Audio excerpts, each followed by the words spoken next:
Welcome to Church of the Chair, where we celebrate all the things we do while seated. I'm your host, E, here with my co-host, Chad Lutzke, and today we are finally getting started on the collab. We've done, the first episode was brainstorming, the second one was outlining, and we're finally ready to start.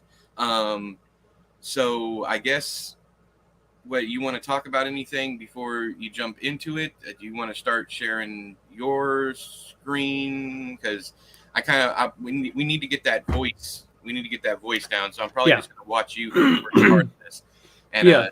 see what you do. In order to share my screen, because I'm on my back, I do my audio video stuff on my Mac, and then I do all my writing on the here. So I have to use this crappy keyboard. So expect many errors as I try to type on this tiny little thing on my lap. Dude, I don't even have that excuse. Hey, Sharath, good morning. I don't even have that excuse because my stuff, like I said, my first drafts are just word vomit. So I'll use the wrong there. I'll use the wrong it's. I'll use all that stuff, and then I have to go back and change. Oh yeah, I use the wrong it's all the time. I don't know why. I know the difference. Yeah, we know the rules. It's amazing how many times I get that apostrophe in there when it's not supposed to be. Good morning, Haley. It's funny because I think most of my issues come from being on the phone all the time, and that's another reason why I use speech to text, even though it still messes things up. Yeah. So I'll get in there, and I'm so used to it auto correcting to it apostrophe s. That I don't pay attention. So every time I just type ITS and just expect it to do it. Now Word will do that, but I got to the point with Word where it was changing random words to fit the context, and I had to stop using it. And sorry, I don't know why I found that funny. Hey, Haley. I don't know why. Morning, Mike. How you doing? All right, so Chad's going to get started. I am going to be a little birdie watching him do what he does so that we can get the voice down. Basically, he's going to figure out what he's doing, and I'm going to mimic that with that same voice. So that should be an interesting experiment for you guys to watch. Also, watch how I absorb and copy and all that stuff. So. Yeah, and I do want to preface that I don't have. I wanted to establish at least the first couple sentences last night. I have nothing, so I am really just starting the opening line for those who haven't ever written before or watched the process. This opening paragraph doesn't necessarily mean it's going to stay. It might fall in love with it, might hate it. It's just the way it goes. So.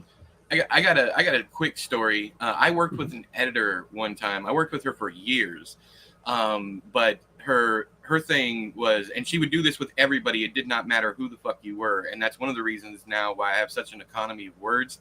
She would literally cut the first paragraph of anything I wrote and start the next one. She didn't care what it said. She would literally cut it, and she's like, "You don't even notice it's gone." And of course, me being the writer, I'd be like, "I do notice it's gone. There's a reason it's there, but it." I do not suggest anybody do this. Yeah. It is a good way to teach you what is necessary and what is not. But the more she did it, is we worked on like 12 different projects together. The more she did it, the more I caught on to what she wanted, to the point where my opening paragraphs usually became just one line. And it was, get right into the action and move the fuck on. And she said she learned it from Kurt Vonnegut, not like personally, but something that he had said. Get right into the action and then expand later. So, anyways, I have a friend who preaches that never use the first paragraph that you've written.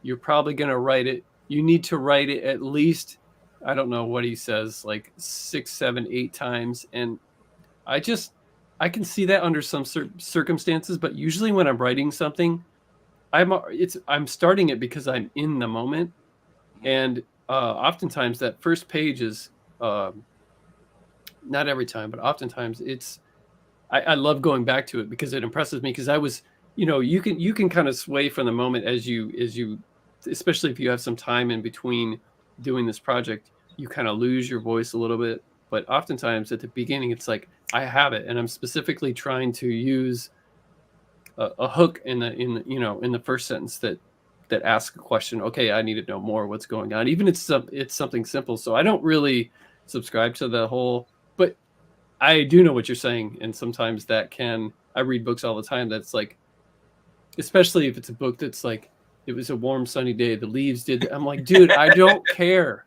I'll come up with my own thing. Just let's get to the story. Elmore Leonard would have burned a book like that. He's like, never start with the weather, never start with never. I think another one was never start with dialogue, or maybe it's the exact opposite, never start with narration.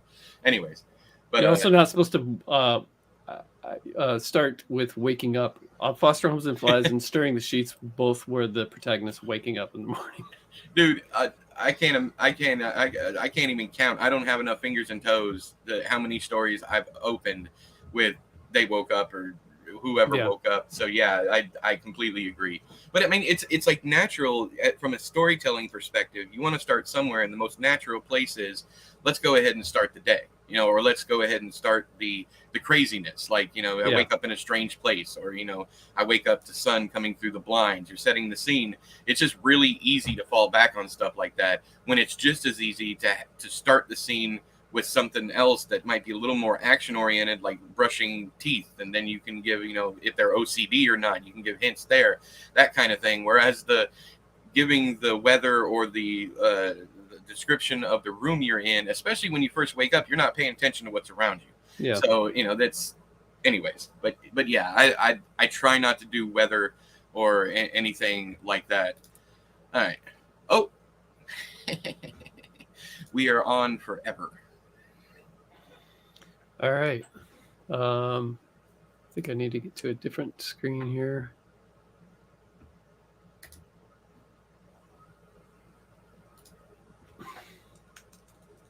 I put the word count down there because I always do that. Oh, that's fine. I don't know if this is showing up or not, but no, I can pull it up on my side. Yeah, I can watch you live over on Google Docs if I do have a problem reading it, because I'm sitting here going, "What's that say?" Squinting my ass up. I'm squinting Tarantino. All right. This is nerve-wracking. I'm sorry. No, that's no problem. What, Chad? You don't like being watched? So voyeuristic. Yeah, dude, pound that keyboard. All right, I'm going to shut up now. I promise. Boobs. Okay. What? Now we gotta have a character named Boobs. We gotta have a character named Boobs. That's it. You did this, not me. Okay. You did it. There's a character named Boobs. I don't know where he comes in, but there's a character named Boobs. I'm down. Yeah. Everyone loves boobs. Everyone loves Boobs. Exactly.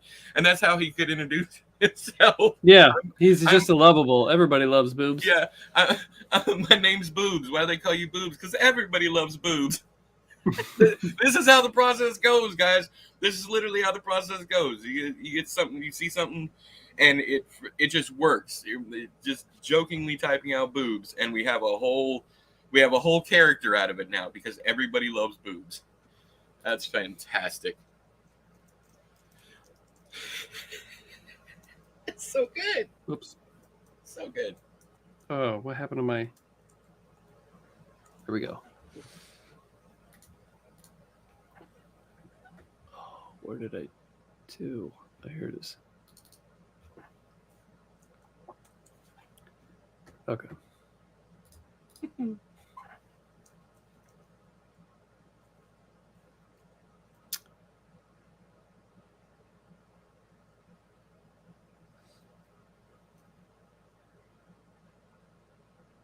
Oh, and by the way, if you need to mute me at any point in time, definitely do that.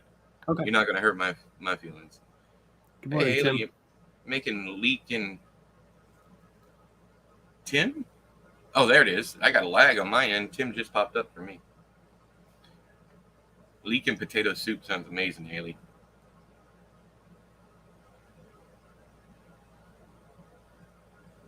And yes, good morning, Tim. How are you doing, my friend? You're still back in Alabama, right? Or am I misremembering?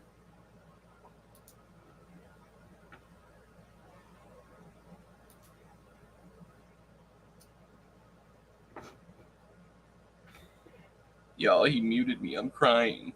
I am gonna mute you. Yeah, I know. So I know. that you can and there's just no sense. Go ahead and talk, you know, to Yeah. everybody and stuff.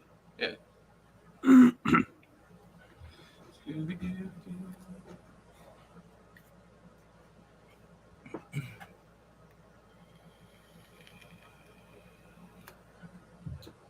Is Chad just laggy for me? Not like we can do anything about it, but is Chad just laggy for me, or is he laggy for everybody? We do need to try and meet up, Tim. We need to, man. I mean, I don't care if it's just for like fucking coffee for like 15 minutes when you're near me. Just give me a holler. If you're a member of the Discord, just shoot me a DM.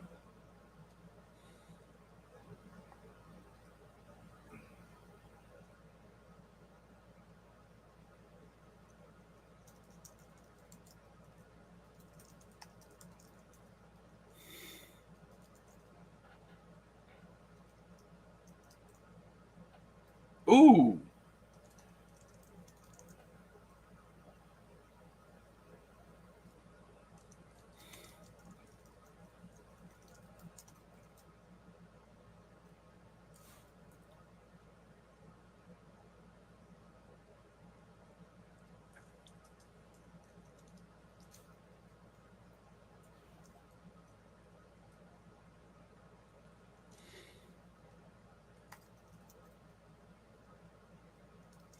It's your favorite soup? It's a good fucking soup, man. There's a brand at Aldi's that I buy. Oh, it's so good. Molar. I love staying on themes.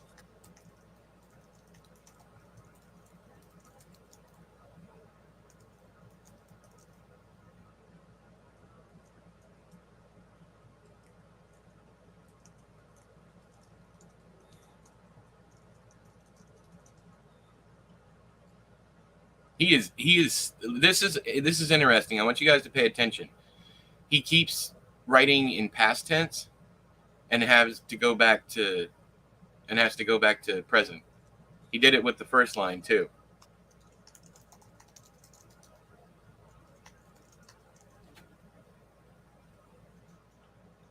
Oh, never mind. He tricked me.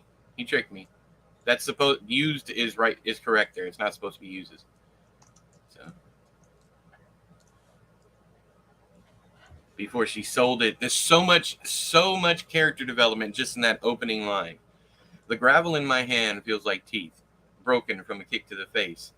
I choose a good-sized molar and pitch it toward the metal can Aunt whoever used to keep her jewelry in before she sold it. Tink.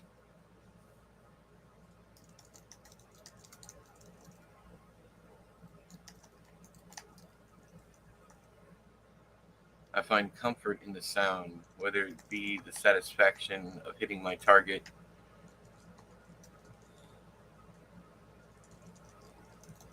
as it helps make the sound behind me. Helps mask the sound behind me. Okay.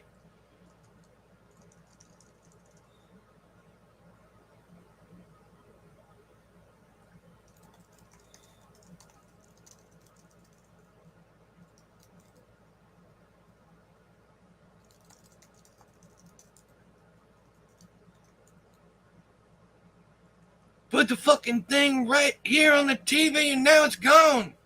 I'm going to love writing this with Chad if for no other reason than he's amazing with dialogue.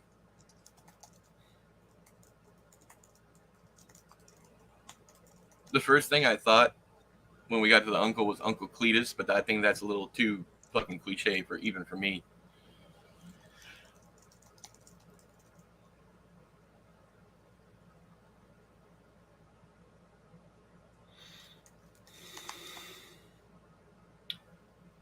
Once again, if you notice, he's giving character development and character description without giving character development and character description. So Uncle whatever, he's looking for his lighter, so we know he smokes. What does he smoke? Next thing would be there must be a dozen of those things lying around. The house is either obviously cluttered or whatever. It's absolutely great.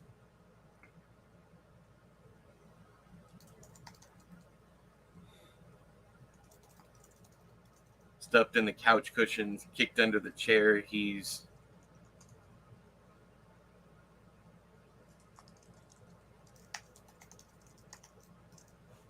nearly melted into. Oh my God, Chad, this is great shit. I mean, right there, he just tells you about, Uncle's posture. It just tells you so much.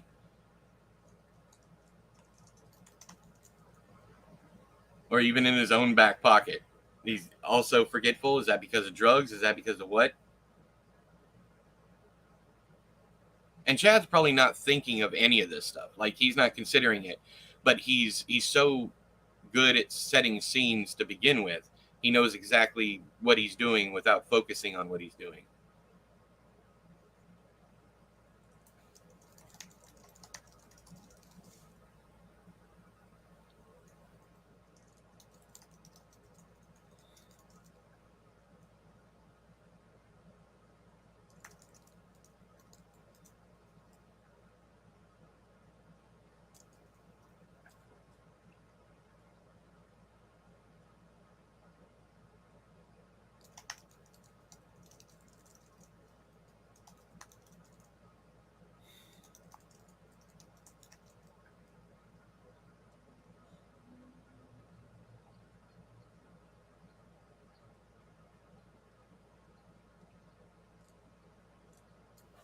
See, now you see he's overthinking now. He's gonna kill me when he actually if he rewatches his back. And now he's overthinking or even his own back pocket was descriptive enough, and he's adding more to it. Pecker was if he didn't need it. See, what I'd likely do here is I would do, or even his own back pocket, period. He'd forget his own pecker he'd forget where his pecker was if he didn't need it. That's what I would change.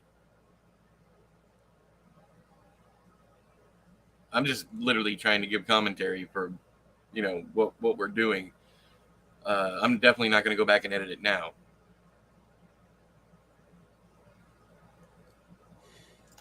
Never want to disturb the momentum.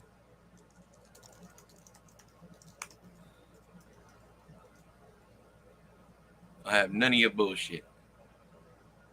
Not today, Cletus. I have none of your bullshit. Is it the aunt who says that? It's a show, don't tell. Yeah. Yeah, Tink. I was hoping he'd do that. He's gonna keep coming back to that as a revolving theme.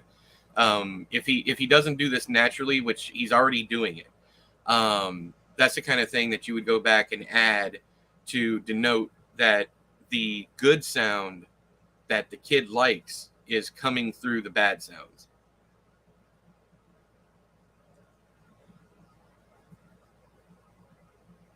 It's like every time it starts getting loud, that kind of thing, tink. And once again, that's showing what's happening. See, right here, I would do the screen door screeched open or something like that. And he might go back and do this. Yep. He's doing it. He's doing it. Man, this is awesome. You scream. Yes. Like a dying crow. Fuck yeah. Nice. Man, this is cool as shit.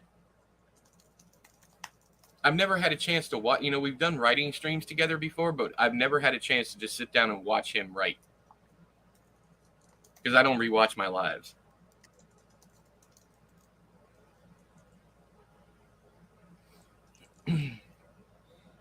And where he's putting the things in parentheses, I just write panda fucker. That lets me know I need to go back and change names. But then again, he doesn't know anybody's name right now. So I wouldn't even do Panda Fucker. I would force myself to come up with something right there and then have to change it because we literally don't know any of these people's names except for people later on.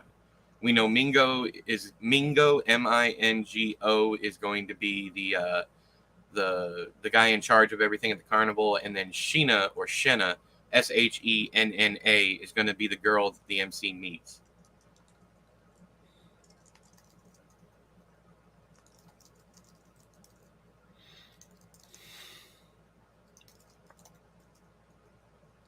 Aunt says to get dinner. She wants bread and peanut butter.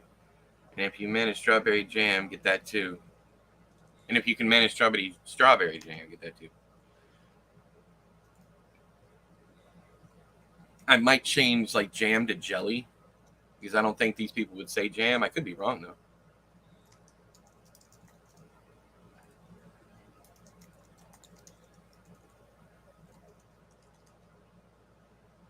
I hate those metal chairs with a passion.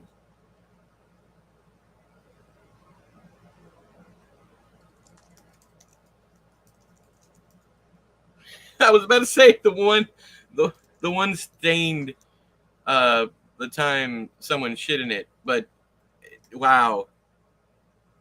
I wish I would have said that before he started writing it. It's amazing how synced up we already are.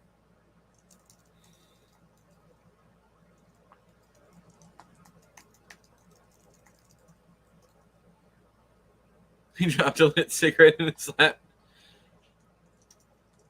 just before passing out.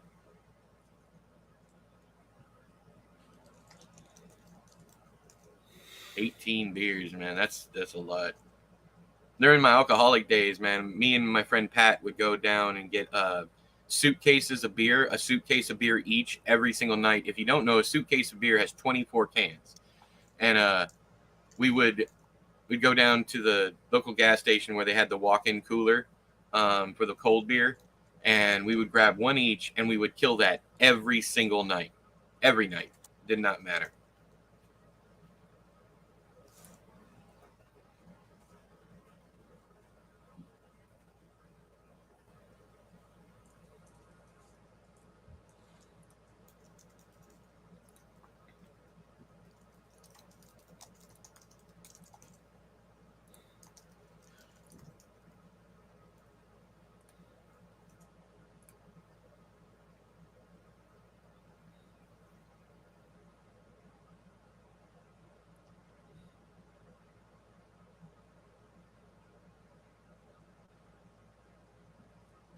I'm gonna hop over to this other side. I can't read this bottom section. Pregnant girlfriend sits on the metal chair the one uncle shit his pants in 2 weeks ago after drinking 18 beers. He dropped a lit cigarette in his lap just before passing out. He woke the whole house with the squeal that came after. The next morning, I saw the shit dried like a scab, bruh.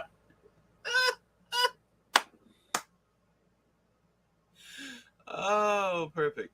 Oh, that's nasty. Oh, that's amazing.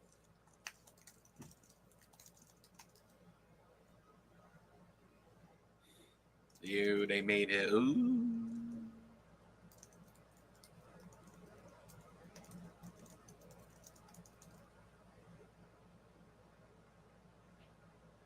Scattering the green paint.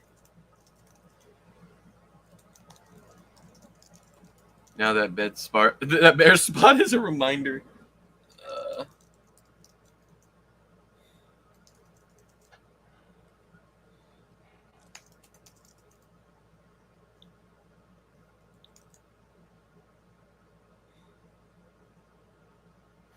I'm gonna go read some other details about the characters real quick.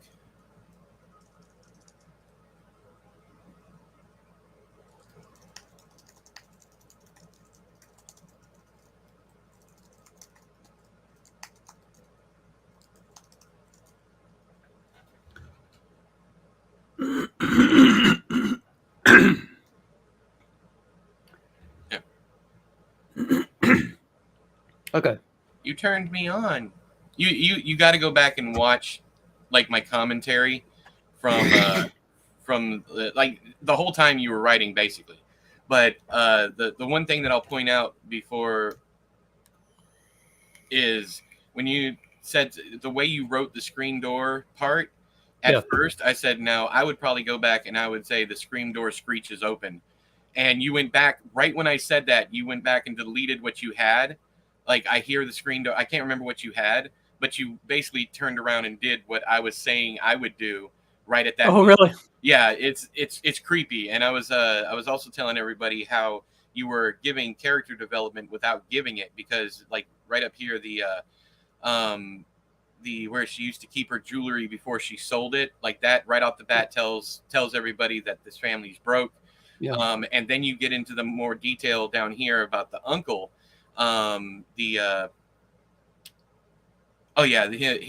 His memory. You talking about the finding the lighter. So we know that the house is either cluttered or whatever. On top of that, you also deal with the uncle's memory and anger issues. And I said the only thing that I would change about that section would be, or even in his own back pocket, period, he'd forget where his pecker was if he didn't need it. So that would be the only thing I changed. I liked the sea red, but that was the only comment I had about that. And the rest of it's just, yeah, it's good. I like. I that's funny that you said that, because I don't like the forget where his pecker was if he didn't need it. You don't like it? Well, the funny part, okay, when you go back, if you go back and watch, I originally said before I saw what you were adding, because you kind of got stuck on because, like, you were trying to add to it, and I said it's fine the way it is. I would stop it right after, or even in his own back pocket, full stop. But I also do like I do like that line, just because I don't know, it just reads. But I would definitely get rid of the because his eyes see red so often. Just, period after pocket, and then he'd forget where his pecker was if he didn't need it. But anyways, that was really cool to do the commentary for, because it was interesting to see you either employ stuff that I would do, or for me to literally predict what you were about to do. That's very cool. Anyhow.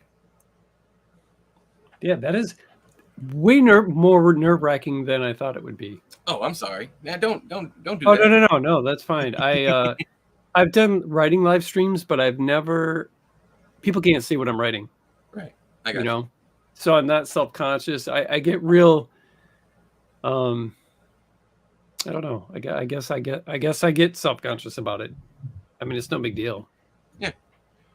The fact that you still do it is important. The fact that you can push through that, even if you are nervous. I mean, you did a fantastic fucking job. You did, you all the subtle character detail, with, like Haley says over here, it's a show, don't tell, fantastic writing.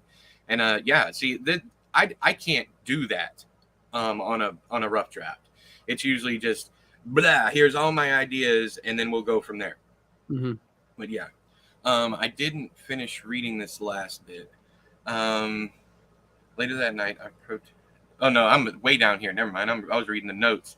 Sits on the middle chair. The one uncle shoots. The whole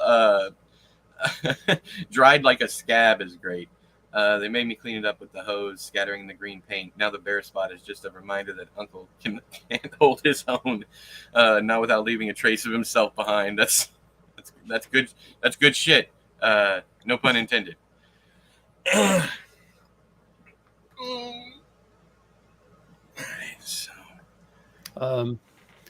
Yeah, for this kind of thing where, I'm trying to give as much information as I can without it feeling like I'm giving information. So you were doing it intentionally. I thought maybe it was just a subconscious thing that you've been doing this for so long that it just happens. So you were intentionally doing it. That's cool. That's cool to know. Yeah, I mean, I'm trying to paint a picture. Yeah. Of to where each sentence matters and tells something, like you said with the jewelry. Okay, why would she sell her jewelry? Hard up, apparently, and we find out hard up because they're spending their money on drugs and whatnot. I think I wrote it in one of the chapters where the kid goes to they want him to shoplift. He's not down with that. So they usually I like the idea of, but the cousin, for whatever reason, because I was thinking, if we have this 9-year-old cousin and the 16-year-old takes off, and if they're kind of like, he leaves them behind, in a lot of stories, he would do what he could to get this other kid out of there. Mm-hmm. But I thought it'd be better if the kid likes it. So when he does shoplift and comes home and brings stuff, he's praised for it. It makes him feel really good that he did something for his family, and his family is kind of recognized. It's pathetic. Yeah, it is, but it makes sense.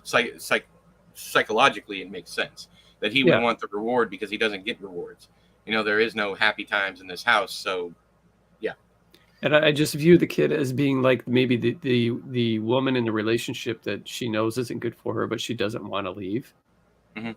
And so on some strange, this kid being as young as he is has like an unconditional love for his family, doesn't maybe realize just how bad it is because he doesn't know what life could be like, what life is for other people outside of that. Yeah. This is all he knows. So I thought maybe we should present that too, where like the reason why our protagonist isn't rescuing this poor 9-year-old kid is because the 9-year-old kid doesn't think he needs to be rescued. He doesn't want to leave. Yeah. But he's also not involved with with the exception of, I will go steal this stuff. Where this kid was like, our protagonist, he's not down with the stealing, doesn't want to get caught, doesn't think it's cool, but he'll go dumpster diving, which is something that's regularly done. I love that idea. As I was reading over your notes that you sent me, I love the first 3 chapters. So the way you outlined them, and I'm completely down with that. I really like the idea of the MC going and dumpster diving to get out of having to steal, and then the 9-year-old, them not being happy with that. So the 9-year-old just goes, I'll take care of it, just so he can get that serotonin or dopamine or whatever from actually getting praised, because he's never praised for anything else. I love that. That's great. Yep.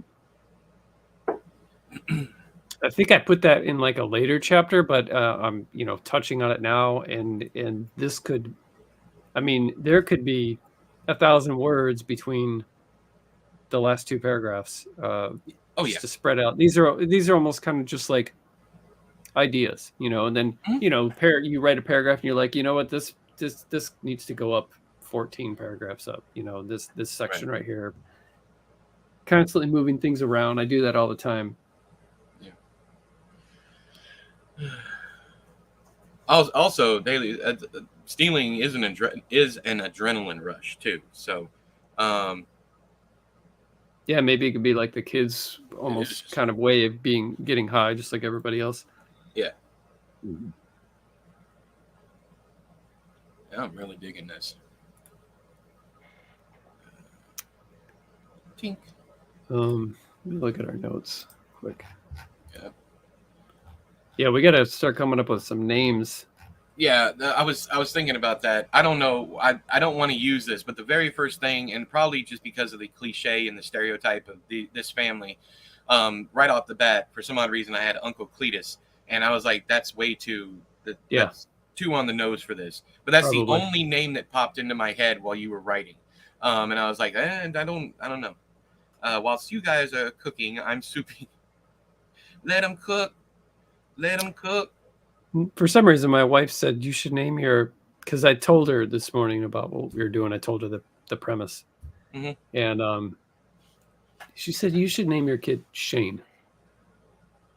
And I said, why is that? And she just told me that she knew a kid named Shane that came from like lower class family, and that their house was kind of like that.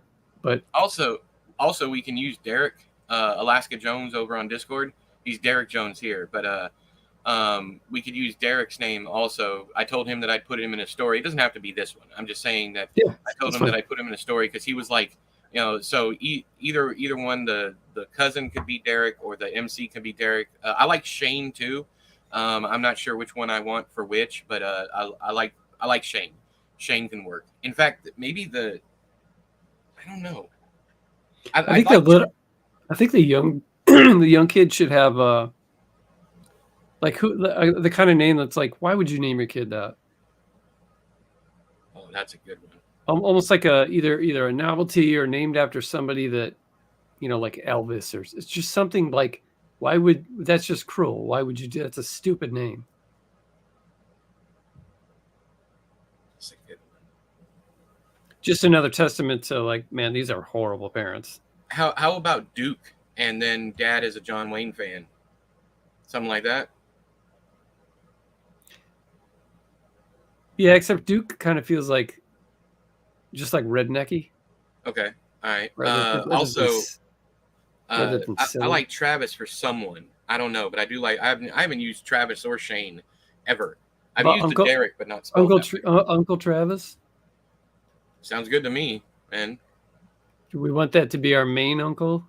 Yeah, definitely the main uncle. Okay, so Travis. And then when whoever's hollering at him, I'm guessing that's either. That's the aunt and uncle talking. Yeah, it's got to be the aunt. Yeah, so but I would say she'd call him Trav. Okay. I would think. And then when she's mad, she can like call him Travis, and that's gonna be something subtle we add in there. And right now, she's like, "I ain't studying you," kind of shit. Mm-hmm. But when she's really mad, Travis, travesty. I'm trying to think of something else. We could give the boy a girl's name. It's funny you said that because I was literally just sitting here saying, I mean, it's not a girl's name, but it's associated with something on that side, which was Butch, Butch Cassidy, that kind of thing. But let's see here. What? Fuck it. I mean, do you want to reference Cash? Like, just call him Sue? Yeah, that was my first thought. Yeah. We could do that. Yeah. Yeah. Sue or Cassidy. And they call him Cassie all the time, and he hates it. Yeah. Let's do that. I like Cassidy. Yes. Let's do Cassidy. And then, call him Cassie. That's good. I like that.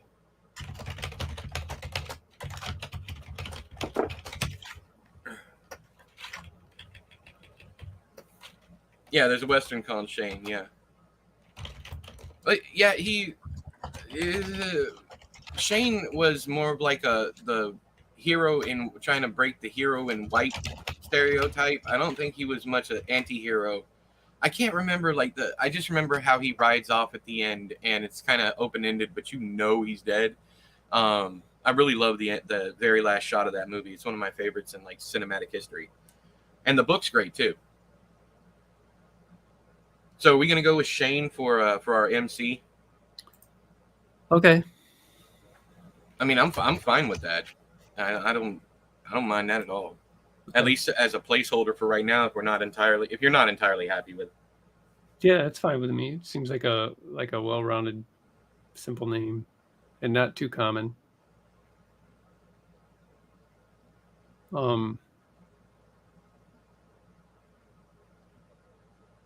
So we got uncle number 2, and then his 24-year-old son, and then his son's girlfriend. I had an idea for a name for the pregnant girlfriend, which is Bethany, just so at some point in time someone could call her Methany. I know it's going to be Coke, but Methany's more of a new thing. But Bethany is the first name I thought of, and then I thought it would be funny to do Methany. But it is Coke, and it is the 70s, 80s, late 80s. Yeah, like 89, 90. Yeah. What? That was the year I got attacked by a big old doggy. Yeah, Methany. Yeah, it's something we say around here. Kind of like calling angry white women Karens. You see some chick who's tweaking, and it's Methany.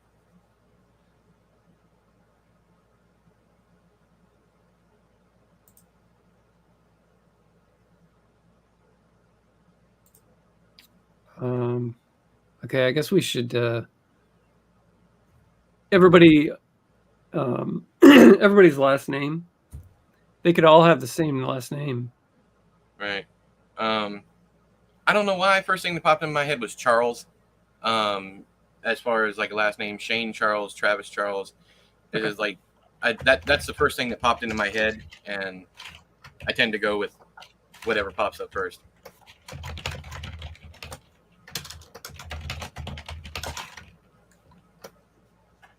Okay. Right. So we need an aunt name.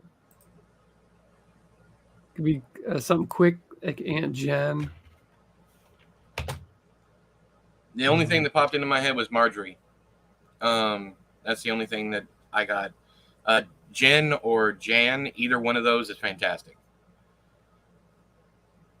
I like that. All right, let's go with Aunt Jen. Jan sounds weird. Okay. Aunt Jan. That's fun. I have an Aunt Janet, and we call her Aunt Jan. Well, not anymore. I mean, I haven't seen her since I was like 15. I haven't even thought about her, but yeah, Rita can be another one. Definitely a Rita. We can call the. Let's do Aunt Rita. I like that name. Yeah, and then we can call the other one, the pregnant girlfriend, Jen, if you wanted to. We'll get this cast together here in a second. That's for sure. We can just stick with Bethany. Okay, you decided to use Bethany. That's fine. That's fine. Okay, so we need Uncle number 2 and then his son. All right. Man, the only thing I'm coming up with is like the most basic ass shit, like Doug. What about DeWitt? DeWitt. Yeah, DEWITT. Yeah. DeWitt. Uncle They could call him. They could call him Dewey. Like we should have like one person in the family, like the 9-year-old calls everyone by their full name. Okay. Yeah. Yep. And then what about calling the 24-year-old son Dwight? Like you got DeWitt and Dwight. I don't know if that's too corny for you, dude, but it's not too corny. I worry because we have so many people that. Oh yeah, you're right. No, you're right. That'd be way too fucking confusing. All right, let's see here. I just had the stupidest. It's because of the books I have behind me, but I was like, let's call him Laird. Hunter. Hunter feels like something they might name their kid. I like Hunter. Literally, this is the reason is I got Laird Hunt book sitting here, and I said Laird at front. At first I was like, no, that's just fucking stupid. That's rich people name. And then Hunter popped in, and I was like, that'll work. But anyways, and any of this stuff can change at any time. So at Hunter, all right. So we got Shane, Rita, Travis, DeWitt, Dewey, Hunter, Bethany, Cassidy, calls him Cassie. Yeah. The name bank is growing. I love it. I can't wait to get to boobs. Find out who that guy is. Yeah. It's going to be great. Boobs. Everybody loves boobs. Oh, that is such a good. I love. That's the magic, man. That's the magic I'm here for. When it's simple shit like that. Okay, chapter 1. Protag chucking rocks into old coffee can while sitting on the rickety front porch. His family, fighting house behind him, demonstrate the unhealthy dynamics of the house. Hangs out with 9-year-old cousin, gets him out of the house. Chapter ends with Uncle One bringing him. Okay, so I think what we'll do is to try to stick with that. Maybe go up, like save the scene where Bethany comes out, and have the boy come out instead. The what's his name, Cassidy, and sit next to him, and they talk, and then maybe they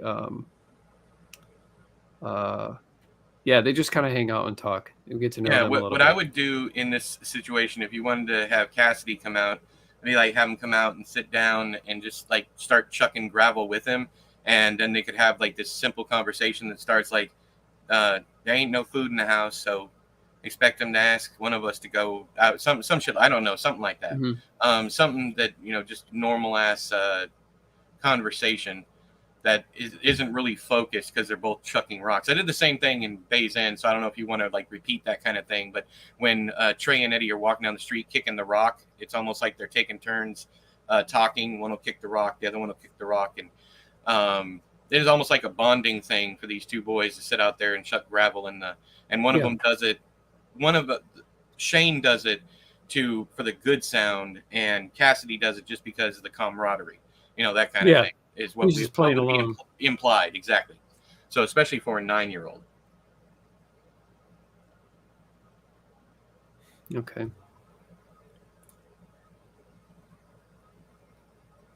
And I don't know if you want to foreshadow talking about there's no food in the house or not, but that would be the only thing where I would go with that, just to get the conversation kickstarted.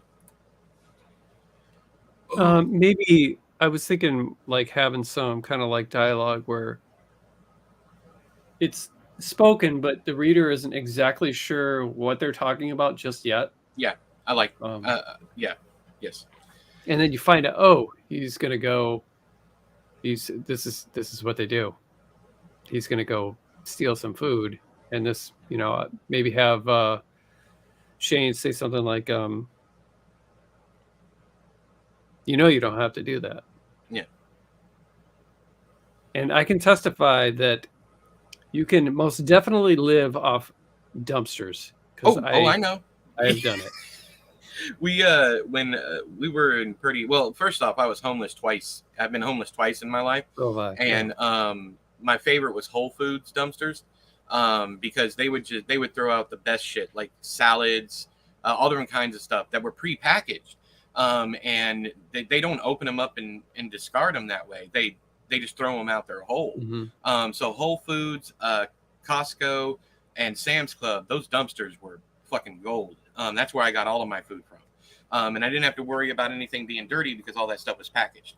So, we didn't have those. I didn't know any better. Looking back, there's a couple grocery stores that probably could have went, but I never knew that food was thrown out at grocery stores. I didn't know that until I was way older. So I always hit the Little Caesars, and this is back when they had pizza, where I don't think they still have that, where you have to get 2 pizzas. The other one's free, and they won't give you just one pizza, even if you try.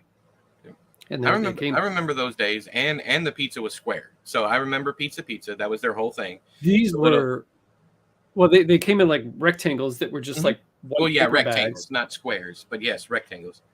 And so either I watched a movie in the 80s called Streetwise about homeless kids, and I learned a trick from there. If you want to get a pizza that you want, then you order it and you don't go pick it up. Right. They'll throw it out, and then you get your pizza. Like if you want the toppings. I don't remember if I ever did that. You have to do it at shift change, though. That's the only caveat, because they're going to be taking the trash closer out to closing time. Right. That. And then, you can get whatever you want because it's just going to go in the trash. And usually they don't bother pouring it out. They just throw the box and everything in the dumpster. So, but pizza, just like most people, like my favorite food, that Mexican. And I'll tell you what, I never thought that I could get tired of pizza, but my fridge, I lived in at this particular time, I have been homeless twice, but this particular time I had an efficiency apartment, and I lived right around the corner from a pizza place. I was so broke, and all I had was like, I had been eating a lot of peanut butter toast because I was getting from like the charitable place or whatever. They'd give you like a big thing of the black and white generic peanut butter, but you had to add sprinkles of sugar because it just didn't taste like peanut butter. Yeah, and then unroasted nuts and everything. It was just basic ass peanuts blended into peanut butter. Yeah, and then loaves of bread, and I didn't have a toaster, so I would throw like 12 pieces of bread in my oven, and then cook them up. And dude, I'm serious. I'd make a stack, like 14 inches tall of just peanut butter toast, scarf that. But when I got tired of that, I did the pizza thing, filled my fridge with pizza, different kind with pineapple on it, with supreme, just pepperoni, whatever. And I got so tired of eating that pizza just for breakfast and lunch and dinner. So I started going to, I hit Taco Bell and McDonald's or Burger King. That's next to impossible to try to find something that isn't just nasty slop Right. squished down in there. You're absolutely correct, because they throw everything in a waste bucket, and it all gets mixed up. And it might be wrapped, but they usually come apart, or it's a fuck up on the line, so they haven't even wrapped the sandwich yet, and they just throw it into the waste bucket. Yeah. And then the manager has to go through all that stuff. But yeah, you're absolutely right. Now, I do remember this wasn't, dumpster diving, but one of the things that I would do, this is how long ago I was homeless. The I think 39-cent taco Sundays at Taco Bell, I would get, I would, panhandle for the entire week. And then I would go there on Sunday and get as many tacos as I could afford. And then I would eat those over the next couple, and I wouldn't get any lettuce or cheese on it. It was just the meat and the thing, because the lettuce would go bad, and so would the cheese. But that meat lasts fucking forever. Strangely. Yeah, exactly. And I would eat off that. I'm pretty sure I gave myself food poisoning, because I would literally eat off that unrefrigerated Taco Bell for like 5 to 6 days until I finally ran out. But yeah, anyways. Cheerios? What the? Oh, hang on. One of my housemates got free food from her church. She would never eat the Cheerios, so we had about 30 boxes. Oddly enough, when I went to food pantries around here will give you like a case of fucking lemons. Like it's just stuff that the grocery stores don't want, so they donate it. They donate a certain amount to the food pantries around here, so you're never guaranteed anything nutritional. You get what you get. And we've gotten entire crates of cantaloupe that were nearly rotted. We've gotten expired milk, not even shelf-stable milk, just milk that had already expired. Well, it's a best by date nowadays, so they can legally do that. That's why they stopped doing expiration dates, because if they sell something after expiration date, they can be held responsible. With a best by date, they can't be held responsible. That's why they shifted. Anyways, so I'm also with this. Once again, there was a point I was trying to make with this, and now I can't remember what the fuck it was. Oh yeah, the food pantry. So, but the craziest thing we ever got was an entire case of lemons. I'm talking like 300 lemons, and we had no idea what to do with it. We didn't have any flour or anything like that to like make like lemon bread or whatever. And it just like, what the hell? This is an insult. Like, what am I gonna do with a case of lemons and a jug of expired milk, or a case of rotting cantaloupe? And while you feel bad for not being appreciative, at the same time, again, what the hell is, as someone who's already struggling, going to do with a case of lemons? Honestly, like, when you just make yourself a bunch of lemonade. Yeah, there you go. Well, life gives you lemons, dude. Haven't you learned that a long time ago? Right? That's a fuckload of lemonade, though. I'm so tired of the taste of peanut butter. Here, have a lemon. Anyways, yes, I'm gonna go ahead and take a break, because I've already been in the chair for over an hour. Me and Chad talked about 15 minutes before this. And if you want to continue writing or just talk to Chad or whatever, I'll hit you guys back when I get back. all right. Mute my.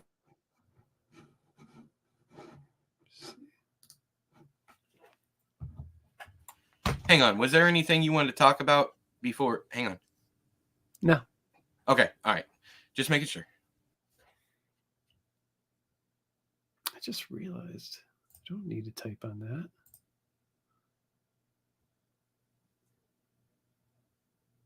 I don't think. Maybe I do.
Thank you, Lazy. I did. All right. I got to write something. Something just popped into my head. I got to get this down before I forget it. Do it. Oh, sorry. I can't even hear you. All right.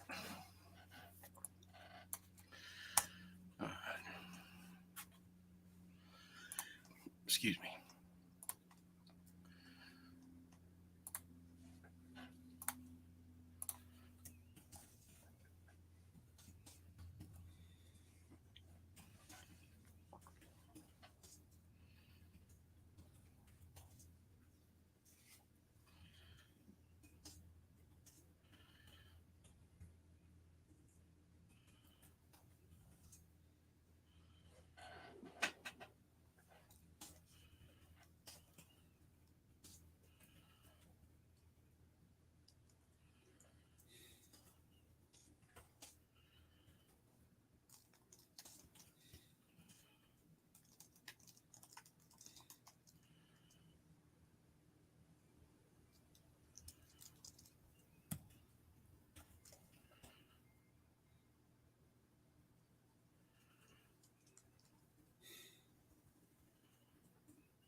Jeez.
I also do this thing. I'm sure you probably do it too, where if something pops into my head, it's not going to be used for.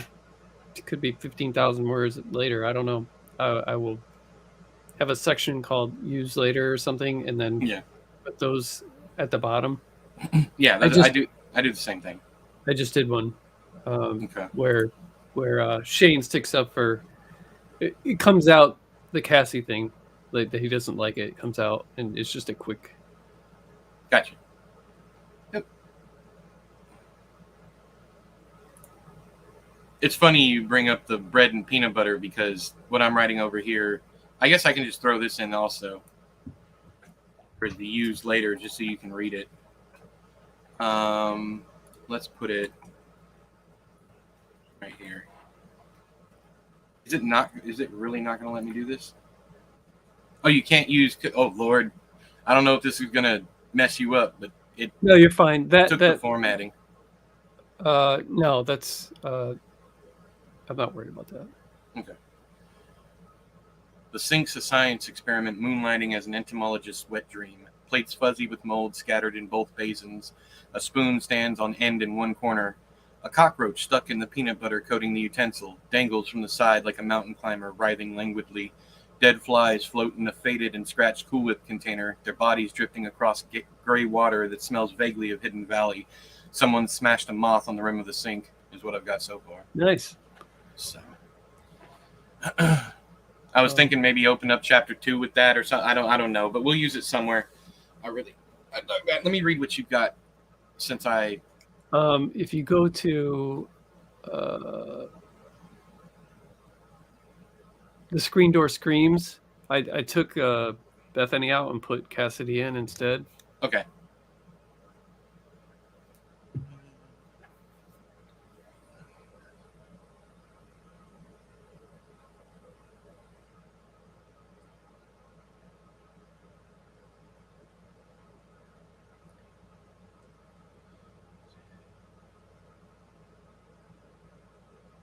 I like that imagery. The ears being too big.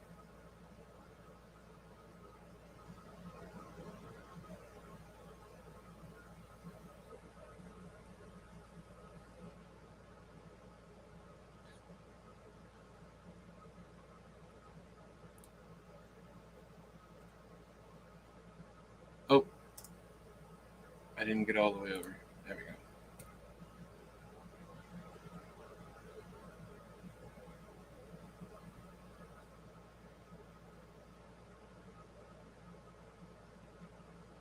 That's cool. Yeah, waiting to see if Travis comes out and. Yeah. Yeah, I like that.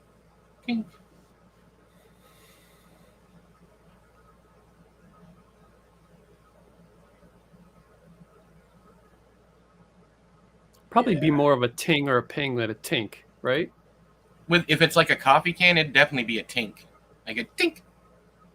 It would definitely be something like that. If it was like a tin can, would be more like a plink. Okay. It's just a much thinner aluminum or tin or whatever the fuck they use. But I mean, plink works fine too. I mean, either one of them. But I do like tink. Let's see here, pregnant girlfriend. She wants bread and peanut butter. If you can manage strawberry jam, get that too. And I was thinking, pregnant girlfriend can be on Bethany can be on Wick, so they can get they could technically get the peanut butter for free, and then he could shoplift the strawberry jam to go with it. So I don't know. Remember if they had. I can't remember when they started Wick. I thought it was. It might have been actually. It might have been no. Tanif came later. I'm looking it up. I remember being on what was called GA, where government assistance. Yeah. And which is insane to think that a very healthy 16, 17-year-old kid. The first time I got on it, I was 17. That a healthy 17-year-old guy with no kid, just too lazy to work, can get food stamps and have my rent paid. Wow. That did not help me. Nah. I mean, it helped me to continue all my bad habits and just be Right. lazy, but it didn't help me get a job. The I was like, wait a minute, I can eat for free and have my rent paid and just skateboard and play in bands all day and don't have to. Heck yeah, sounds awesome, but life is yes, good. yeah, and takes away from the people who actually need it. Let's see here. So yeah, October 7th, 1975, PL 94-105 established WIC as a permanent program. The legislation stated Congress finds that substantial numbers of pregnant women, infants, and young children are at special risk in respect to their physical and mental health by reason of poor or inadequate nutrition or health care or both. So, but of course, all you get in that is like beans, milk, peanut butter. Formula, I think. Yeah, formula if it's babies. But of course, they wouldn't use that yet. Of course, when the baby comes. So yeah, 75. And if, I mean, at any point in time, are we going to be like, it is 1989? Or can it just be assumed that, just by the fact that there's like, what, eight tracks and cassettes and no DVDs and CDs or whatever, I think 8-tracks are pretty much dead by 89, but. Okay. All right. So y'all fancy motherfuckers might have had no. Sorry, but I know my dad had an 8-track player in the house and in his truck, and he used 8-tracks. Not that they were still coming out, but he used 8-tracks all the way up until like 92. Wow. So, yeah, he loved his 8-tracks. We couldn't get him to change over. It's almost like trying to get my mom to use a touchscreen cell phone. We couldn't get them to change over to those respectively. It took years. And from what my mom said, it took years for him to go from records to 8-tracks. Like, he didn't even start buying 8-tracks until until it just was a cheaper option than buying a record. Mm-hmm. But anyways, and I think his record player broke. I'm not sure, but I know we had the 8-track player, and then eventually we got a combo, which was a record player and an 8-track, one of those big silver-faced ones. I think that was after his mother died. He got $10,000, bought himself a new truck, didn't help pay off any of the credit card debt mom had racked up. Went out and bought that thing, and then two fucking like wood grain speakers that were taller than me at that point. But anyways, so. I was like that with CDs. It used to drive me crazy that my little brother would, when CDs start coming out and getting popular, I think it was like 91, 92, and my little brother would spend $18 on a CD, and I'd be like, dude, I can get almost two cassettes for the price that you're paying for one CD. So I continued with the cassettes, still buying them, while he would spend $18 on the new, Smashing Pumpkins or Alice in Chains or something, and I'd be like, dude, I can save so much more money and get more music. But he was right.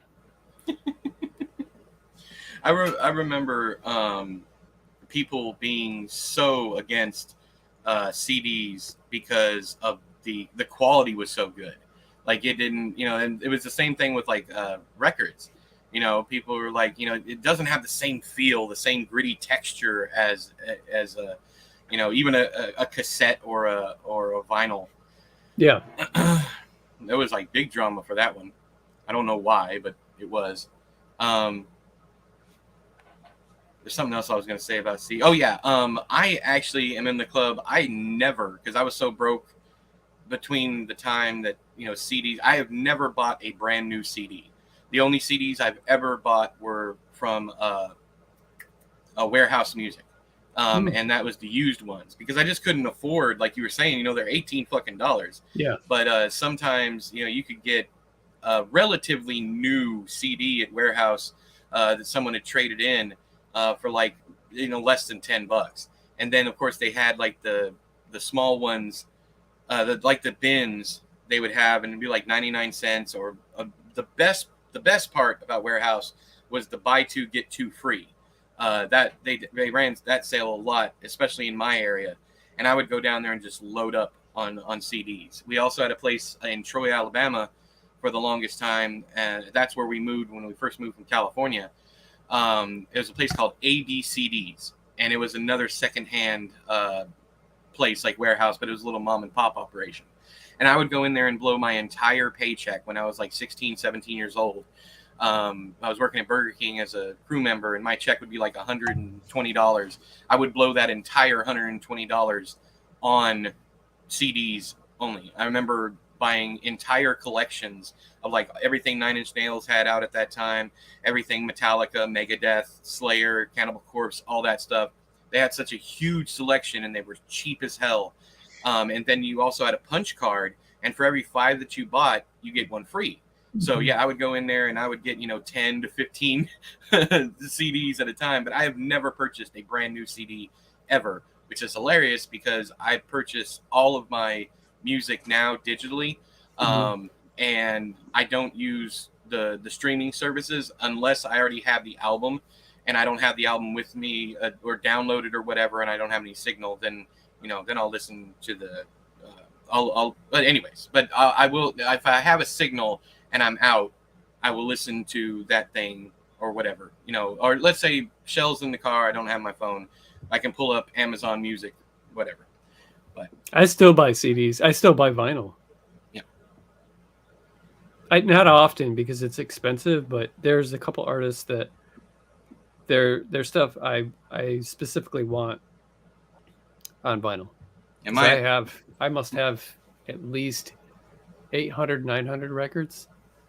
Not as many CDs, but several hundred CDs as well. And that's wild. Shell would get a kick out of seeing your collection. She loves shit like that. Her father had a massive vinyl collection that her mother has now, and Shell was hoping she was going to get it, but no one passed it down. So now it just sits in my mother-in-law's closet collecting dust because she doesn't listen to him. I'm like, oh, the tragedy of it all. But anyways, but I got a good friend who has like over 20,000 vinyl. And he's very, very well off, but yeah, and also he's got something like 10,000 physical books, and 1,000 of those are like they're not the gift editions of like Cemetery Dance stuff, but the actual like lettered editions that cost like $1,200. He's got like 1,000 of those. Dude's collection is worth like $1 million. It's insane. But yeah, she's always like, we gotta see your we got to go visit your friend just so I can see. She loves shit like that. I still buy CDs. I think the only CD I bought new was Ozzy's latest album, and I saw it at Walmart and nabbed it. I didn't even know he had a new album out. I bought that one too. Well, it came out, was it the end of last year or maybe earlier this year? I bought it.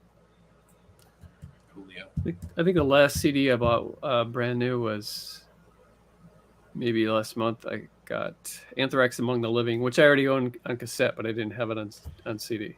We were just talking about it on a stream a couple nights ago. I asked anybody if they knew what Among the Living, what they're talking about in it. It's the Stand. Well, you know this, but they wrote a lot of. They've got at least 4 or 5 songs that have to do with Stephen King books. Yeah, that's what I was telling everybody in chat. I was like, Anthrax are huge fans of Stephen King because they've written numerous songs just based on his stuff.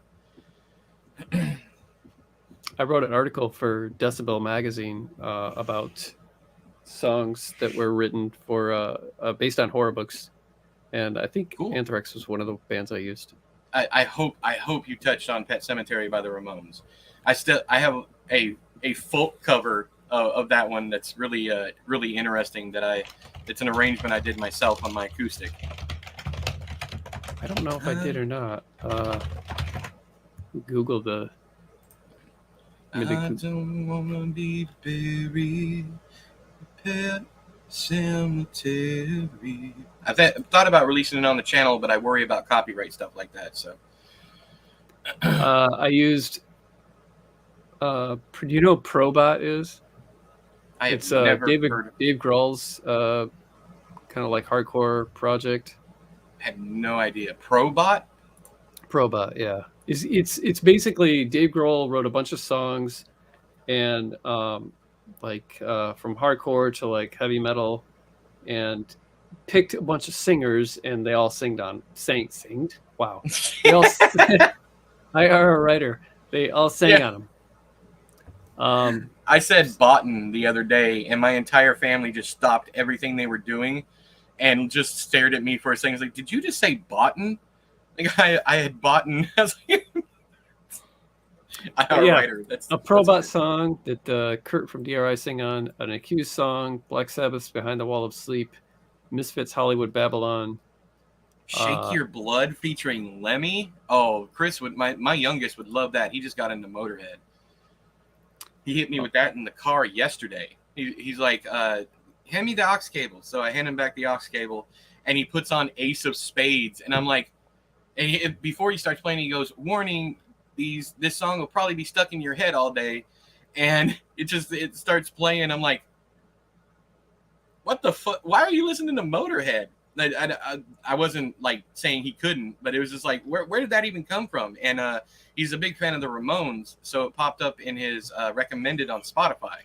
And he was like, do you know this one? I was like, yeah, I know. I fucking know this one. I used to play this one in a band, like Ace of Spades. Like I used to get into character and everything for the fucking song. But anyways, yeah, he's 11 listening to Megadeth and Slayer. He's basically me, just in a different body. It's because I was listening to all those bands at about that age too. Professional writers, yes. God damn it, Jake. I'll put that one up on screen. Botan is probably correct German grammar. I have a million cassettes I taped off Harvard and MIT's punk and pop radio shows, but I just listen to vinyl and songs on YouTube. That was a unique scenario I was trying to describe. Why the only reason, and I don't think I got to my point well enough, and it doesn't matter. It really doesn't. But there was something I was going to bring up that I still listen to streaming. I can't remember the unique situation I was in where I had to listen to streaming instead of my downloaded music. I can't remember what the hell it was. So, anyways.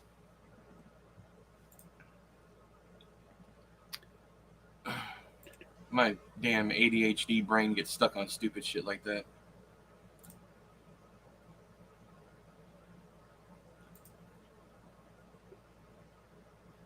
Oh, I need to move this down to later scene.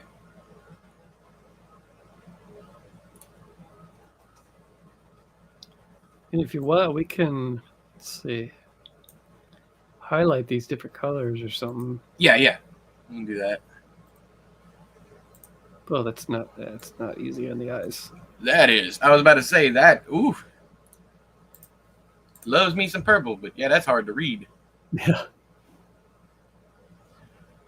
Also, if you're back to writing, you're still on the infinity screen. Okay. So, you know.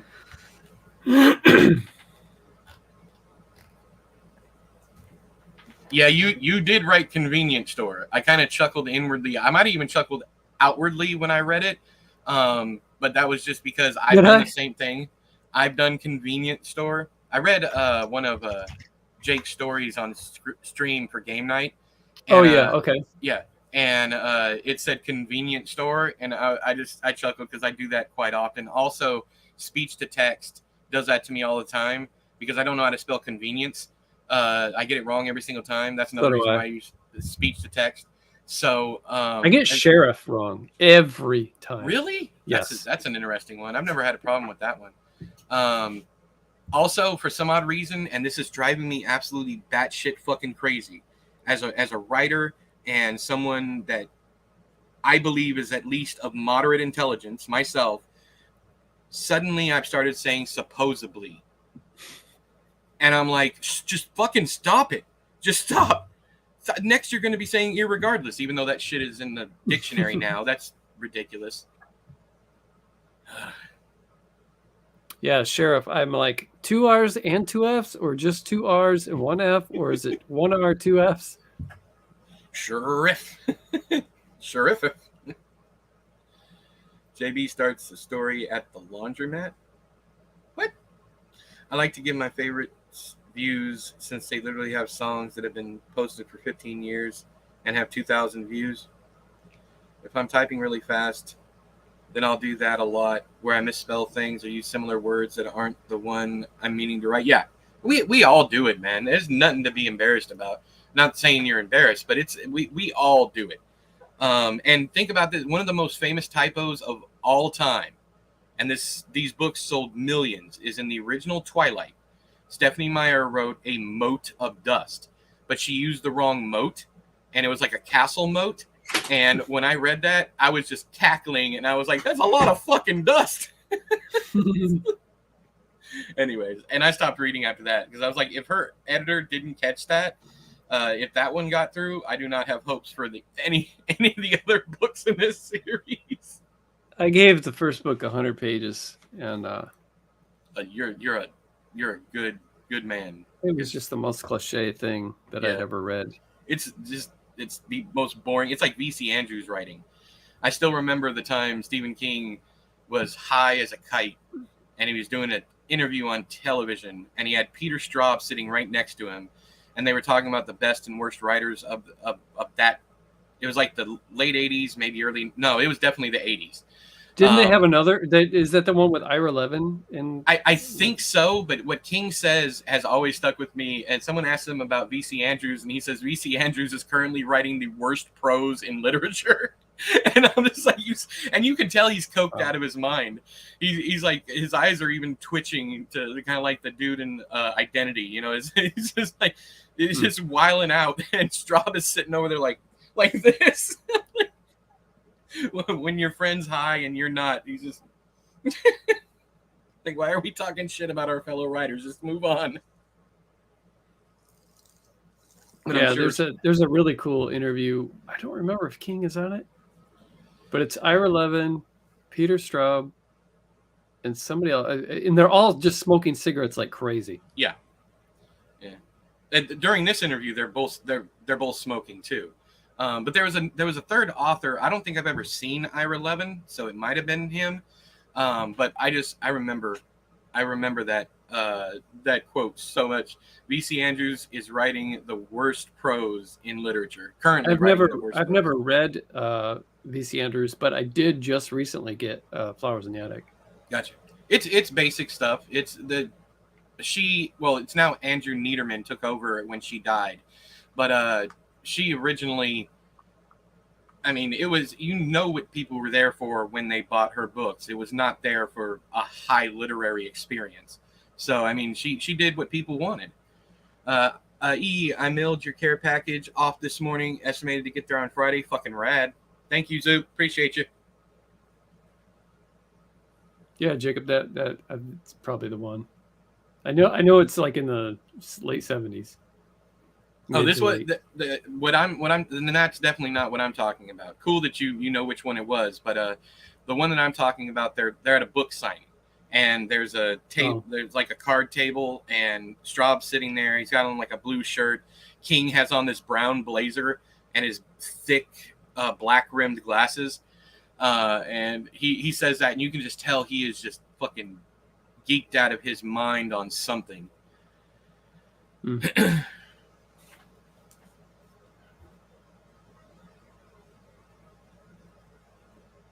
Oh, yeah. Did I finish what you wrote? Yeah, I did. Okay. That's awesome. Also, let me go up here and do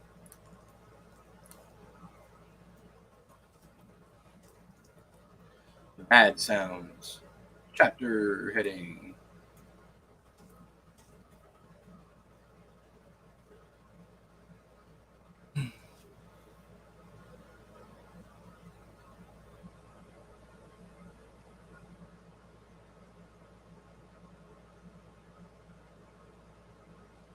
Yeah, Jake, I've seen that typo in Pet Sematary. I've made note of it in one of my copies too, because they still haven't fixed it.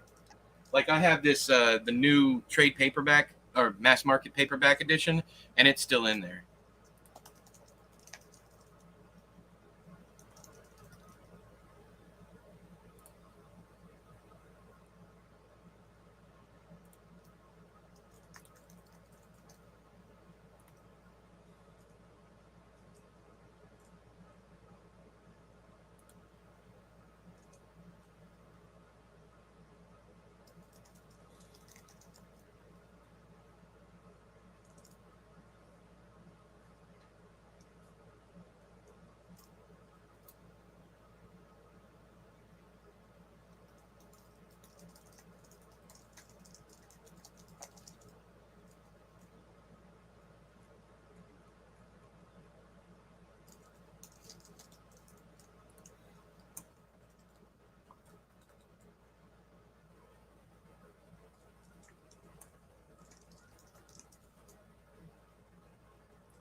Cassidy is now missing both his canines, like they fell out. I added that to his description up here. Okay. I did the shaved head because it's like the lazy haircut. Yeah, definitely, 100%. I like that. I thought he'd be it'd make him even more endearing to have, you know, his mile wide grin showing off the black spaces where his recently lost canines used to be. It's even more endearing. Awesome.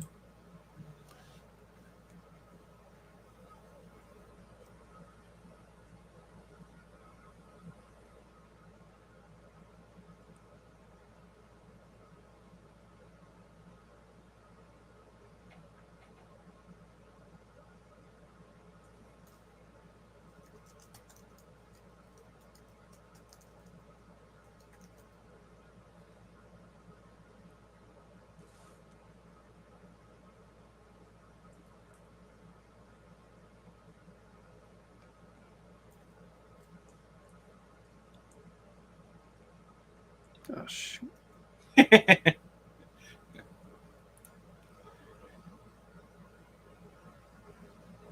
Lots of books have someone being given free reign. What do you mean, Lazy?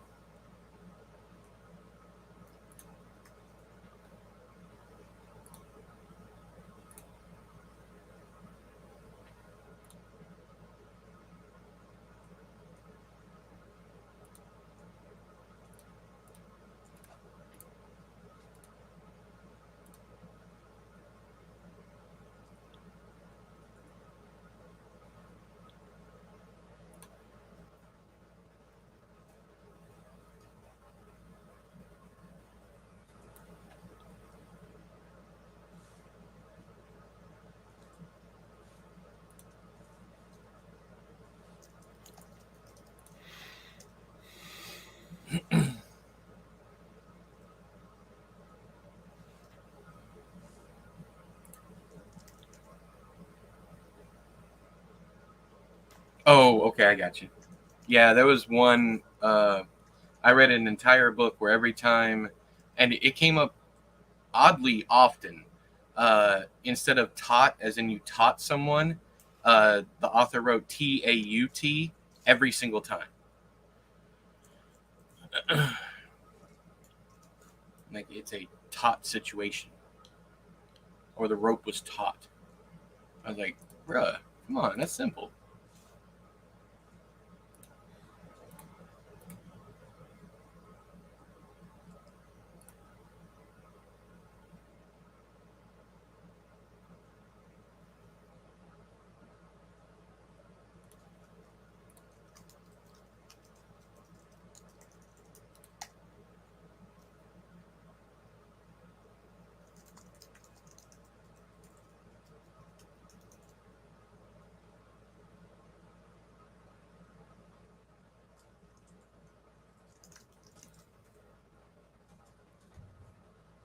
Ant's name?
My neck, my back. I need a backiotomy. I want 150,000.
You think we got too many people living in this house?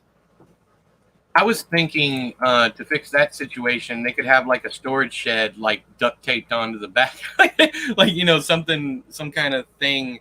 I like the idea. Hey Vamp, how you doing? I ain't seen you in a while. I like the idea of having that many people in there. It might be a bit crowded, like writing wise, but I do like the idea of all those people being stuck in this one cramped place, and everybody's just desperate, for a better life. Mm-hmm. But I mean, yeah, do what you want, man. If you want to kill I somebody, just mean like character wise, like being able yeah, to. I know what you're getting. Yeah, being able to give, because if we took out one of the guys, because I'm trying to, I want them to all like have personality, but I also don't want people to get confused. Like Right. uncle's son. Yeah, I was thinking of if we got rid of anyone. When you just brought this up, the first person I thought we can get rid of is the other uncle, and just have his kids, no, his 24-year-old son and his pregnant wife living with them, and that could easily get, because I don't see that character in my head at all. I see Travis, I see Rita, I see Bethany, I see I already forgot the son's name, Hunter. Hunter. I see Cassidy. I see Shane. Yeah, it would be the other one. Is it more than 10? No, I don't think so. So we got Rita, Bethany, Hunter, Cassidy, Shane, and Travis is 6. Am I missing someone? If we get rid of the other uncle. No, Shane, Aunt Rita, Uncle Travis, Hunter, Bethany, and Cassidy. Yeah. Uncle DeWitt might be too much. Yeah, but I don't see him anyways. So I was interested in seeing what you were going to do with him, or if I was going to take it on. Did the Bradys and Full House have too many people? It's a little easier to keep track of people when it's a television show. Yeah, when visually you could see. You got faces, yeah. We got to have the Full House had too many when it became Fuller House. We're probably going to be, like the carnival. Not that we're going to describe every single person, but that's probably going to be a nice handful of characters. I mean, we only have 3 now, or 4: the Ferris wheel guy, Boobs, whoever Boobs is, and Shenna. Mingo and Shenna.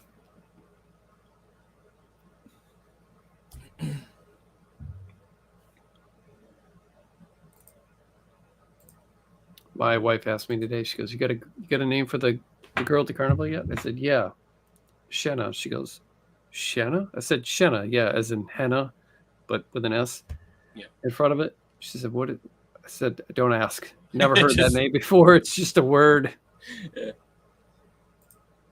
We are writing basically like a coming of age 16-year-old boy living Harry Potter style with his aunt and uncle and a bunch of other people in this either trailer park or rundown house, whatever. And the uncle is going to be stealing a bag of cocaine. Then the main character, Shane, who's 16, steals the cocaine from his uncle and runs off with the carnival and meets a girl. That's pretty much the buildup. And then the carnival's going to be on the road, so it's going to be a kind of like very laxed cat and mouse chase until shit goes down later on, and it'll become more tense, so on and so forth. But that's the gist of what we're doing. But yay for Carnival Story. I could only write Carnival stories and be happy the rest of my career. Carnival, circus, amusement park, boardwalk, any of that shit.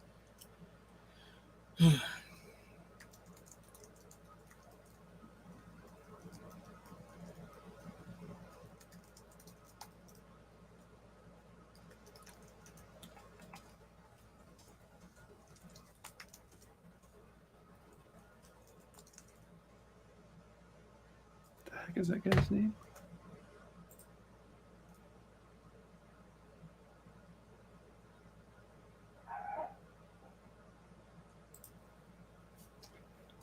Ooh, there was literally a Child Nutrition and WIC Reauthorization Act of 1989. So that year they changed things.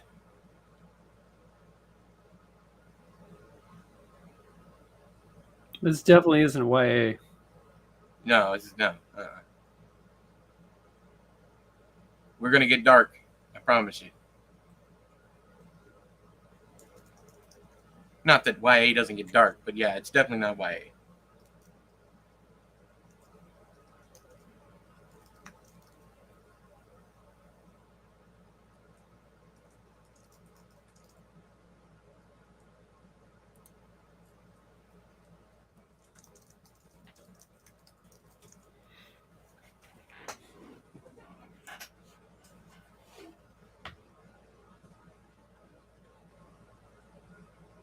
They could get government cheese too.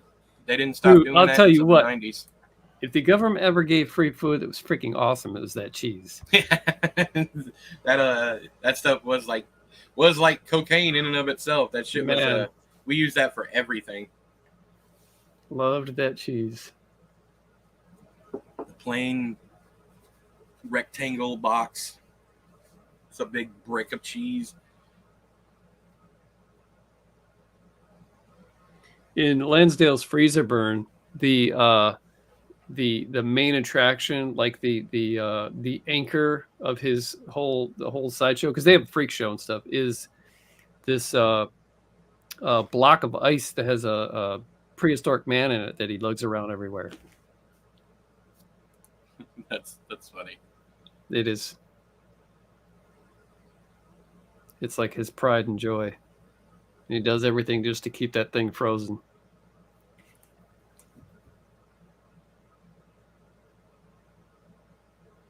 And you're never really sure if it's a really prehistoric guy or just a dead guy in there. That's cool. I like that.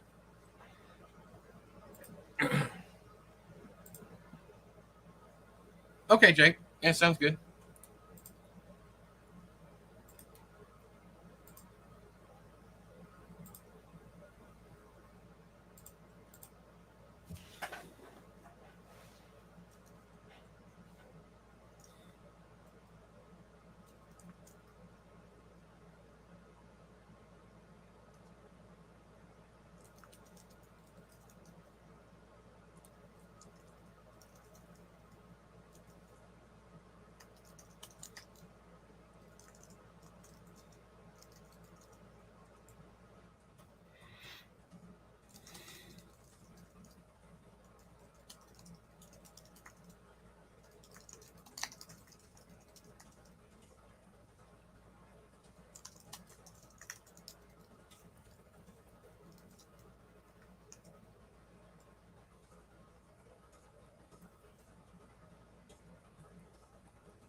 I'm gonna change this baby filled to her mountainous pregnant belly. What do you think? Okay. Cool with that? I don't know. Baby filled's bothering me for some fucking reason.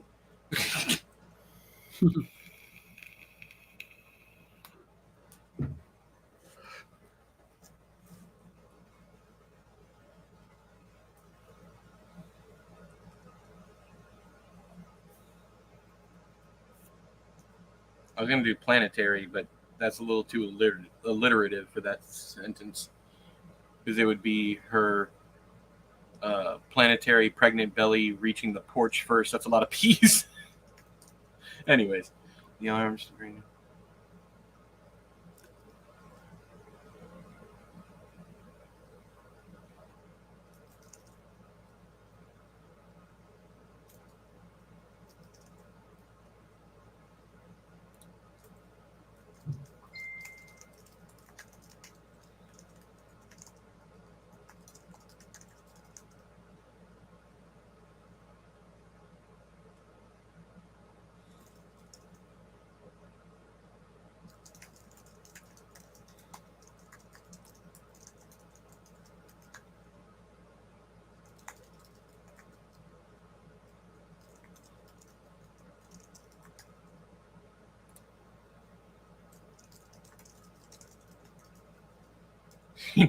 Glasses. Sorry. That's a great spot of humor. It comes out of nowhere.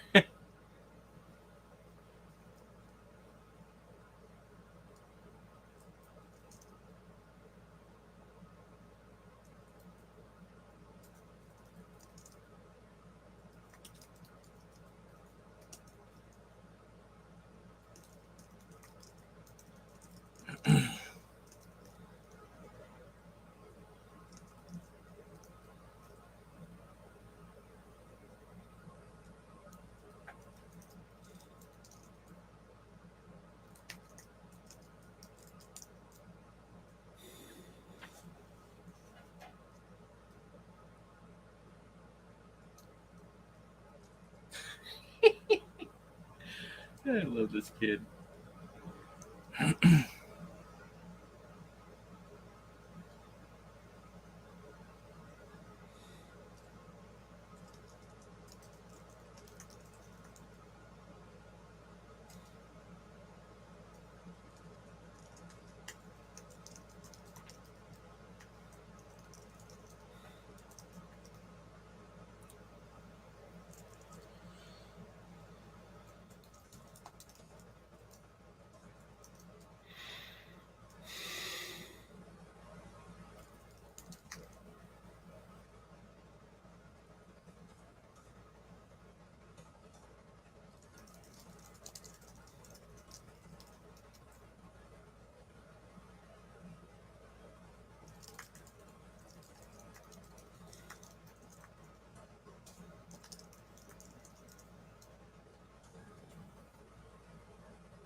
What is this chick's name? I keep forgetting this chick's name. Oh, yeah. Rita or Bethany?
Ooh, I like that. The soot-covered screen turning his skin an eerie black.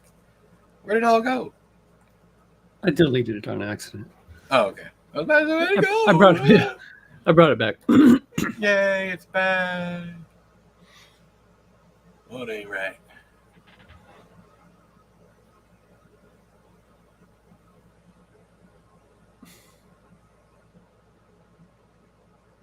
I moved that later piece up to this discussion here. Gotcha. Yeah, and feel free to toss in to help differentiate all the characters, descriptive things here and there, whatever. I've been layering some as they kind of grow in my head. I also don't want to do too much right now because I don't want to break your momentum while you're writing, and I don't want to change anything new while you're still in that area. Let's see here. I'm not sure I'm going.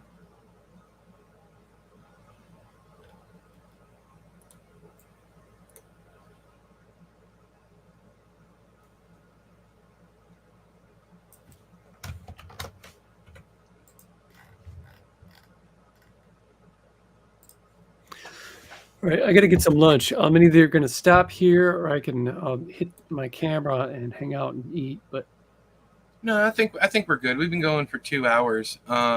We can always do more later, or I mean, it's whatever you really want to do. I'm fine the rest of the day. So if you just want to take a break and come back and do another episode, or if you want to eat on camera, I don't really have anything else to add right now. I'm still formulating. I have been adding, and I think I've added a considerable amount actually. But yeah, the later scene down here, I got several paragraphs already done. So we put in work today. That's for sure, and it's going wonderfully. And if I were to do anything else today, I would probably just be layering what you already have, with like character descriptions and whatnot. I also want to try and fit in where the most natural place for this WIC discussion is, just to throw it in there that they do have money for something, but maybe they're out of vouchers, because there's 6 fucking people living off one person's WIC. So well, they could be using their food stamps to buy gum so that they get the 75 cents back for each dollar. I don't know if you ever did that before, but no, I didn't. Oh yeah, because you can't, you obviously can't buy cigarettes and stuff with food stamps. So you buy a pack of Big Red, and then you have another friend buy a pack of Big Red, another friend buy. Yeah, used to do that. I didn't know you could do that. No wonder they switched over to the EBT cards. Yeah, this was back when you had booklets of like the paper. Right, the actual food stamps. Yeah. And now it's the EBT card. But I don't think E has drank a thing. Yes, I have. I got my coffee. I've been drinking. Anyways, hang on. I'm getting distracted by chat. We used to sell our food stamps like 50 cents on the dollar kind of thing. So if we had 100, we would make $50. That kind of thing. But that's the only thing I really ever did as far as that was concerned. But yeah, we were on all that government assistance when I was growing up, and it was funny because I kind of you were talking about how it was a cushion for you to just be lazy. Yeah. When I needed it, I couldn't fucking get it. That was the crazy part. Is like you're working, you should be able to pay for this, that, and the other. I was like, I'm literally homeless. Working, all my money is going to trying to find a place to live, or it's going to food. How am I supposed to find a place to live when I'm only making, I think it was like $5.25 an hour back then. But anyways, it was a mess. But yeah, I used to, when I was younger, Mom would literally have me go sell the food stamps to I didn't even know you could do that. I didn't think they gave you cash back at all. I thought it was a matter of you just had to lose that money or get, over that amount. I didn't know they gave you your cash back. Maybe my mom knew that, but I didn't. But yeah, she would send me over to neighbors and it's like, go trade this in. They know how much to pay.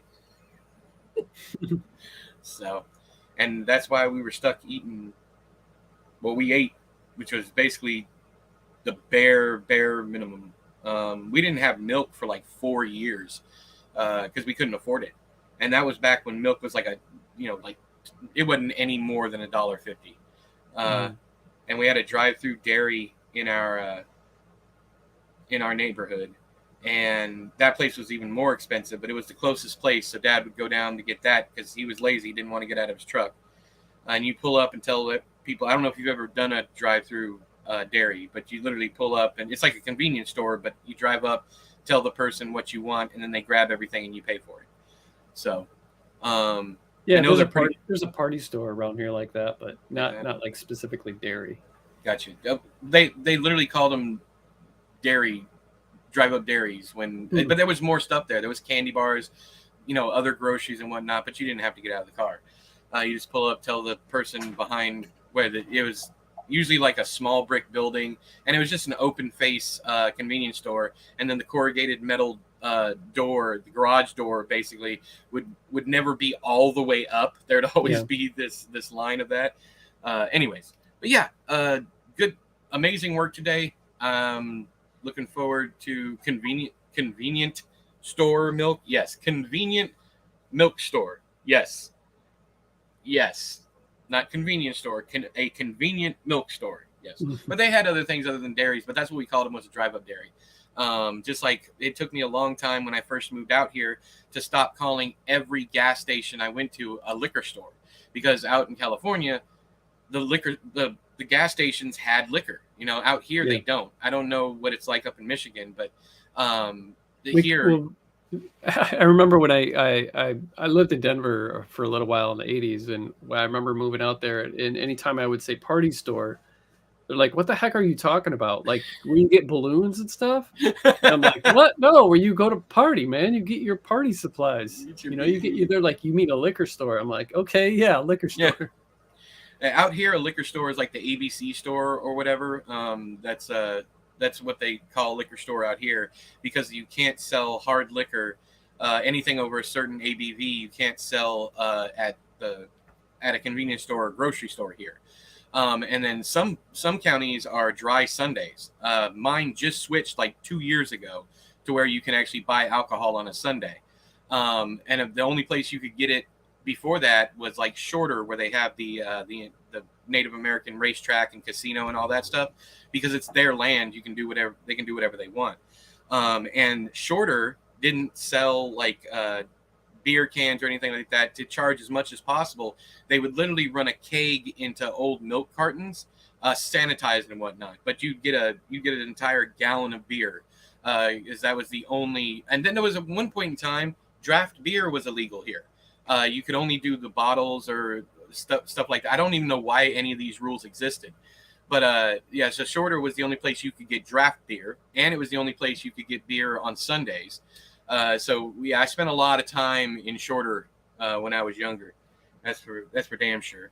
Anyways, I don't know where I'm going to fit in all the stuff that I wrote, but because it's good to have it there. Well, I mean, yeah.